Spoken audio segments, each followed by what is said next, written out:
তাই করুক, কিন্তু পুলিশের সক্রিয়তা বিরাট দেখা গেছে আজকে। এইভাবে এটাকে কিভাবে দেখছেন আপনি? সক্রিয়তা তো থাকবেই, রেপিস্টদের বাঁচানোর জন্য তো সক্রিয়তা থাকবেই। স্বাভাবিকভাবে সরকার তো রেপিস্টদের সরকার, সরকার রেপিস্টদের সরকার, তো স্বাভাবিকভাবে এটা করছে ওরা।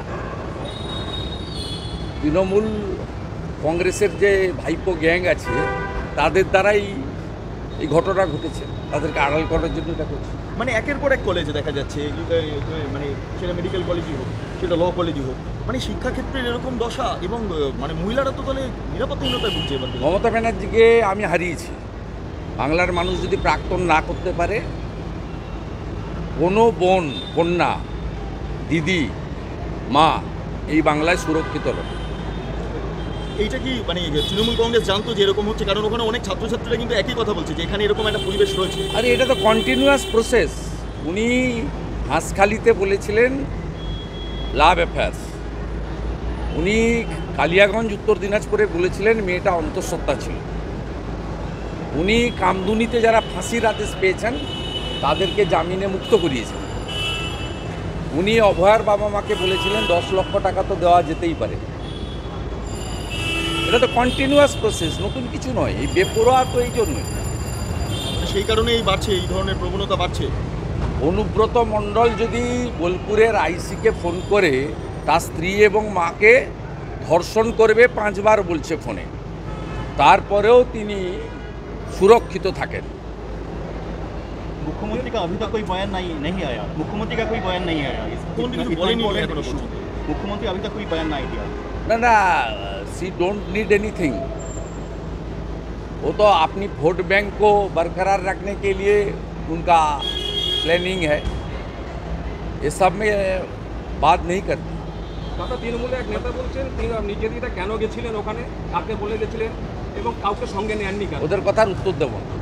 ভাইপো গ্যাং এই রাজ্যে অতি সক্রিয়, বেপরোয়া, বাচ্চা বাচ্চা ছেলেরা, মানে 25-27 বছরের ছেলেরা 100 কোটি টাকার মালিক হয়েছে। বিনয় মিশ্র কত টাকার মালিক, কোথায় গেছে? কুন্তল শান্তনু জেল খাটলো, তারা কত টাকার মালিক, কতদিন রাজনীতি করেছে? পশ্চিমবাংলার রাজনীতিতে এই যে অবক্ষয়, এই যে রাজনৈতিকভাবে যে পশ্চিমবাংলা শেষ হয়েছে ডিউ টু তোলাবাজ ভাইপো অ্যান্ড হিজ গ্যাং, যারা এক্সটর্শন অফ মানি করে এবং রেপ থেকে শুরু করে সমস্ত রকম বেপরোয়া কার্যকলাপের সঙ্গে এই গ্যাং যুক্ত।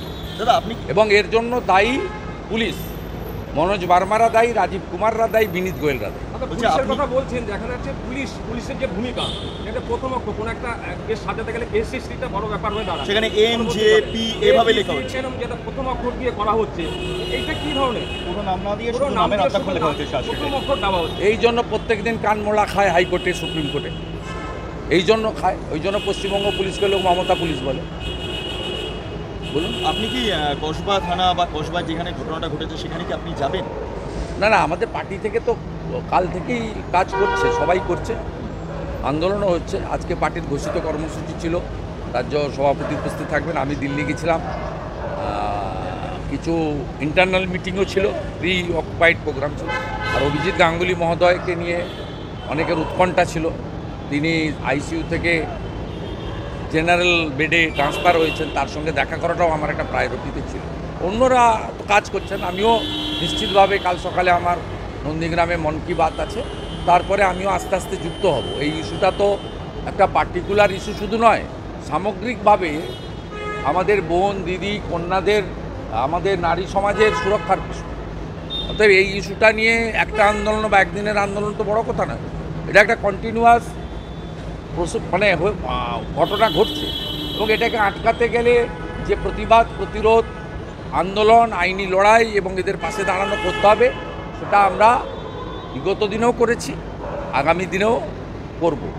কামদুনির নির্যাতিতার ফ্যামিলি জানে সুপ্রিম কোর্টে মৌসুমি চুম্পারা গেছে, তাদেরকে কিভাবে আমরা সহযোগিতা করেছি, হাঁসখালিতে কিভাবে আমরা তাদের বাড়িতে পৌঁছেছি, কালিয়াগঞ্জের পরিবারের পাশে আমরা কিভাবে পৌঁছেছি, সকলেই জানে। এক্ষেত্রেও পুরো ভারতীয় জনতা পার্টির পরিবার এবং আমাদের বিচারধারার সঙ্গে যারা যুক্ত আছে প্রত্যেকেই কাল থেকে মাঠে নেমেছে এবং আগামীকাল আমাদের বেলা 1টা থেকে 4টা গোটা রাজ্যব্যাপী মহিলা মোর্চা যুব মোর্চার বিক্ষোভ কর্মসূচি রয়েছে।